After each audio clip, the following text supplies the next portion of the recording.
জামাতের রশিদ ছাড়া আয় নেই, ভাউচার ছাড়া ব্যয় নেই।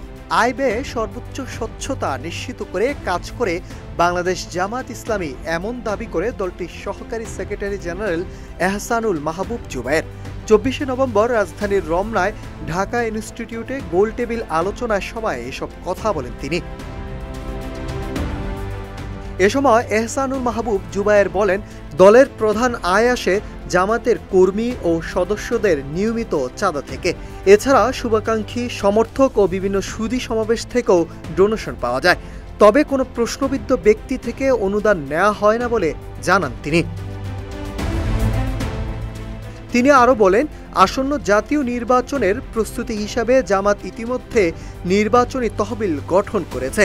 দলীয় সিদ্ধান্ত অনুযায়ী সদস্যদের 1 মাসের আয় থেকে নির্দিষ্ট অংশ সংগ্রহ করে ফান্ড তৈরি হচ্ছে। নির্বাচনের প্রতিটি ব্যয়ও নির্দিষ্ট নিয়মে করা হচ্ছে বলে তিনি দাবি করেন। এখন যে কোনো ব্র্যান্ডের পুরাতন এসি বদলে নতুন ওয়ালটন এসিতে উপভোগ করুন 25% ছাড়।